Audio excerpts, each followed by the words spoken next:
AVP 24 news पर वक्त हो गया है दिन भर की 10 बड़ी खबरों का। कोरोना वैक्सीन की नीति को लेकर केंद्र सरकार पर कांग्रेस काफी हमलावर रुख अपनाए हुए नजर आ रही है।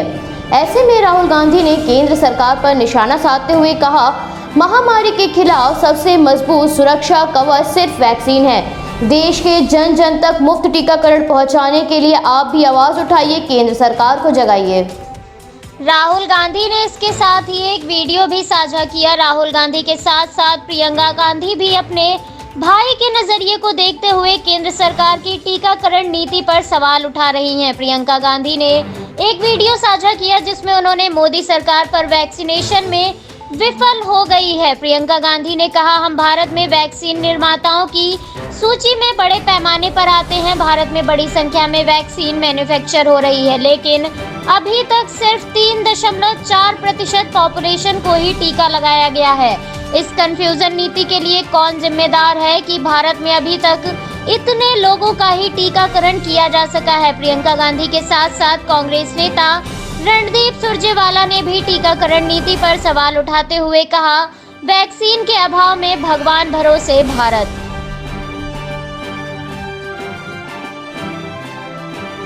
कोरोना काल के चलते स्कूल बंद होने के कारण बच्चों की पढ़ाई ऑनलाइन माध्यम से चल रही है। पढ़ाई का भार अधिक होने के बाद 6 साल की एक मासूम बच्ची ने इसकी शिकायत प्रधानमंत्री से की और बच्ची की ये शिकायत रंग लाई और सरकार ने वायरल वीडियो के बाद नई गाइडलाइन जारी कर दी। प्री प्राइमरी के बच्चों की कक्षा दिन भर 30 मिनट से ज़्यादा नहीं होगी।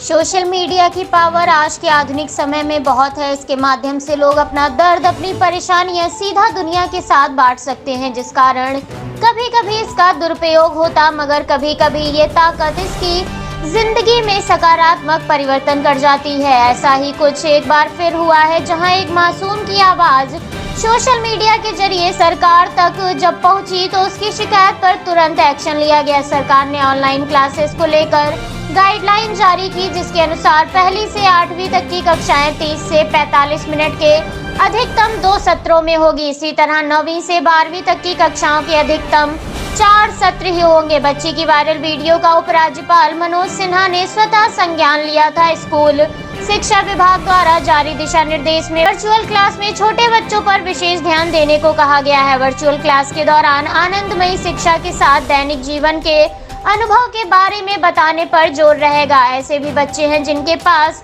स्मार्टफोन नहीं है। विभाग ने ऐसे बच्चों के लिए रेडियो और टीवी पर क्लासेस शुरू की हैं।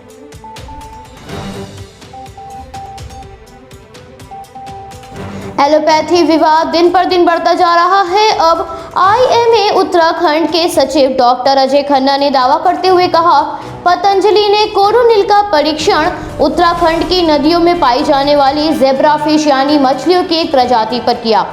खुद पतंजलि ने पाइथा मेडिसिन जनरल में छापे गए शोध पत्र में इस बात की जानकारी दी है।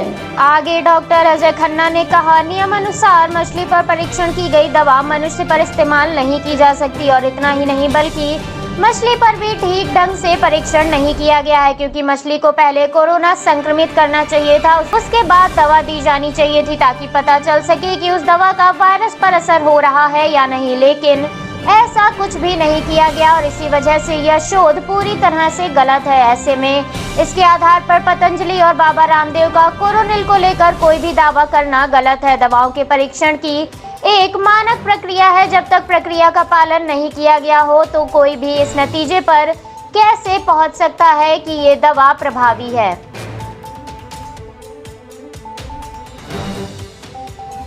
कोरोना संक्रमण के मामलों में कमी आने के साथ दूसरी लहर धीमे पड़ने लगी है, मगर ब्लैक फंगस का खतरा बढ़ता जा रहा है। इसके साथ ही इस बीमारी के इलाज में इस्तेमाल होने वाली दवा की कमी खतरे को और बढ़ा रही है।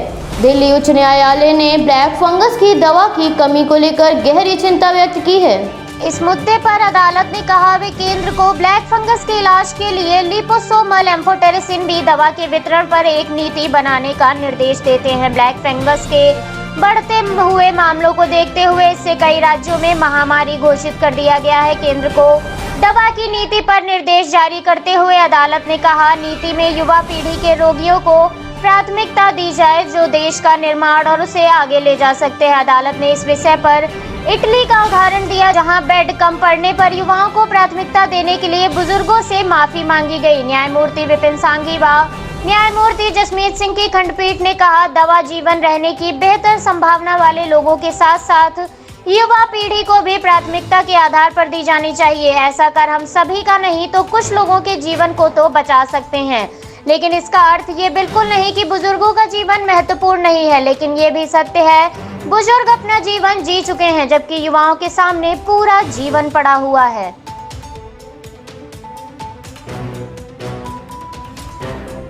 भारत में कोरोना महामारी की दूसरी लहर का खतरा काफी कम हो गया है, लेकिन पूरी तरह खत्म नहीं हुआ है। मगर ऐसे में एक राहत भरी खबर सामने आई है। भारत में मिले कोरोना वायरस म्यूटेंट को लेकर WHO ने कहा, डेल्टा का अब सिर्फ एक वेरिएंट ही चिंता का विषय है, जबकि बाकी 2 स्ट्रेन का खतरा कम हो गया है।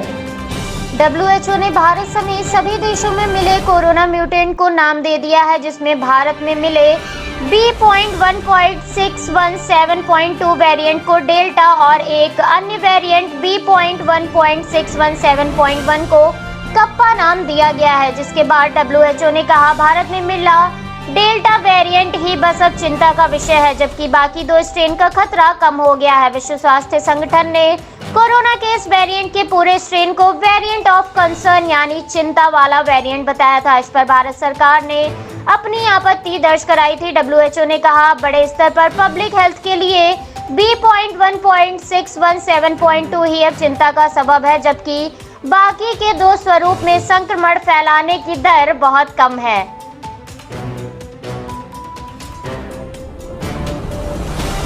कोरोना महामारी की दूसरी लहर अब कमजोर पड़ने लगी है। प्रतिदिन नए मामलों में गिरावट के साथ मरने वालों की संख्या में भी कमी देखी जा रही है, लेकिन आज मरने वालों की संख्या में हल्की सी वृद्धि देखी गई है। पिछले 24 घंटों में कोरोना के 1,32,788 मामले सामने आने के साथ ही 3,207 लोगों ने महामारी से अपनी जान गंवाई है।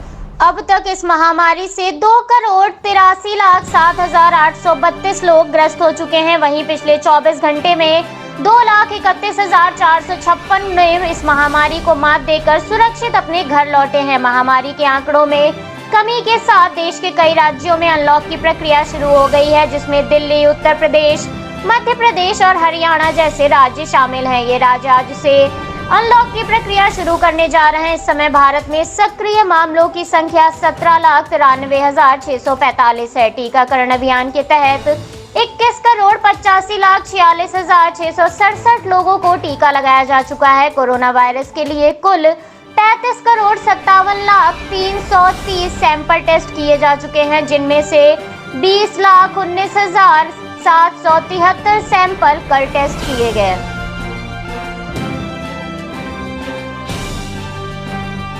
भारत में मौसम में इन दिनों भारी बदलाव देखा जा रहा है। बढ़ते मौसम के साथ बारिश और तेज धूप मौसम में परिवर्तन कर रही है। पिछले कुछ दिनों से कई शहरों में तेज बारिश हो रही है, तो कहीं गर्मी भी बढ़ती जा रही है और तेज धूप निकल रही है। इस अजीबोगरीब मौसम के मध्य भारतीय मौसम विज्ञान विभाग ने दिल्ली, NCR समेत राजस्थान, हरियाणा, उत्तर प्रदेश के कई इलाकों में बारिश की संभावना जताई है। इसके साथ ही तटीय इलाकों में भी इस दौरान तेज हवाएं चलेंगी, जिस कारण मछुआरों को पहले से ही अलर्ट कर दिया गया है। मौसम विभाग के अनुसार दिल्ली में आगामी 2 दिनों तक मौसम का यही हाल नजर आएगा। इसके साथ ही उत्तराखंड, हरियाणा, हिमाचल प्रदेश, चंडीगढ़, कोंकण, महाराष्ट्र, मराठवाड़ा, पश्चिम बंगाल, ओडिशा, मेघालय, गोवा, रायलसीमा, सिक्किम, तटीय आंध्र प्रदेश, तेलंगाना, कर्नाटक, असम, तमिलनाडु, पुडुचेरी, कराईकल, लक्षद्वीप, केरल और माहे में बारिश की संभावना जताई गई है।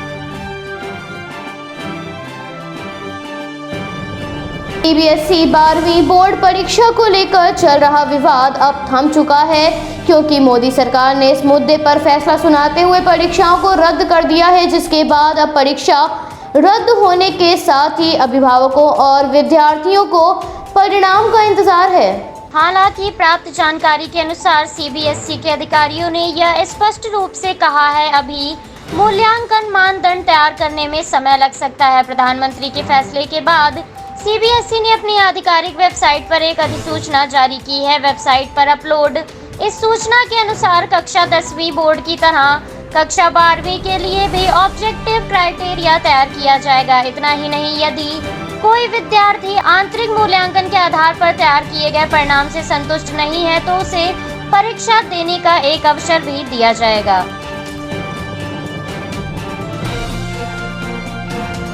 डीसीजीआई चीफ वीजी सोमनी ने भारत में कोविड-19 वैक्सीन की मंजूरी और इसको लेकर दी गई गाइडलाइंस पर नोटिस जारी किया है। जारी नोटिस में उन वैक्सीन के बारे में कहा गया है जिनको अमेरिका का FDA, EMA, ब्रिटेन का MHRA और PMDA और जापान में पहले से ही सीमित उपयोग के लिए या आपात स्थिति के लिए कहा जा चुका है, या फिर ऐसी वैक्सीन जो WHO ने इमरजेंसी सेवा में इस्तेमाल होने के लिए सूचीबद्ध की हैं। डीजीसीआई द्वारा जारी नोटिस की सूची में जो वैक्सीन शामिल है जिनका फायदा पहले से ही लाखों लोग उठा चुके हैं, उन्हें भी जांचा और परखा जाएगा। विदेशों से आने वाली हर वैक्सीन के लिए ये काम कसौली स्थित सेंट्रल ड्रग्स लैब करेगी। कसौली स्थित लैब सभी स्टैंडर्ड प्रोटोकॉल के मुताबिक इनकी जांच करेगी। किसी भी वैक्सीन को अधिक लोगों को देने से पहले इसको 100 लोगों पर टेस्ट करके करीब 7 दिनों तक देखा जाएगा। 7 दिनों के बाद मिले परिणाम के आधार पर आगे की प्रक्रिया को शुरू किया जाएगा।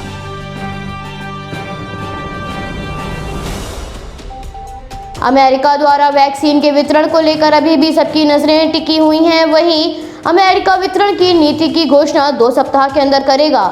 इसमें इस बात का भी खुलासा होगा कि अमेरिका 8 करोड़ खुराक को पूरी दुनिया में कैसे बेचेगा और कैसे इसका वितरण करेगा। अमेरिका के विदेश मंत्री एंटनी ब्लिंकन ने जानकारी देते हुए कहा, अमेरिका के राष्ट्रपति का पूरा ध्यान वैक्सीन के एक समान वितरण और इसके सही से टीकाकरण पर है। मगर गौर करने वाली बात यह है कि राष्ट्रपति बाइडेन ने कहा था उनका प्रशासन फाइजर, बायोएनटेक, SE समेत मॉडर्ना और जॉनसन एंड जॉनसन की 2 करोड़ खुराक के अलावा एस्ट्राजेनेका की करीब 6 करोड़ खुराक पूरी दुनिया को भेजेगा। लेकिन इसके साथ ही अमेरिका के विदेश मंत्री ने लैटिन अमेरिका के अपने पहले दौरे पर कहा, आने वाले 2 सप्ताह के अंदर इस प्रक्रिया की भी जानकारी सभी को दे दी जाएगी। दक्षिण अमेरिका देश कोविड-19 की चपेट में है। यहाँ पर कुछ देशों की मदद के लिए भारत भी आगे आया था। बाइडेन प्रशासन पर इस बात को लेकर काफी दबाव है कि वो महामारी से अधिक प्रभावित देशों को वैक्सीन मुहैया कराएं।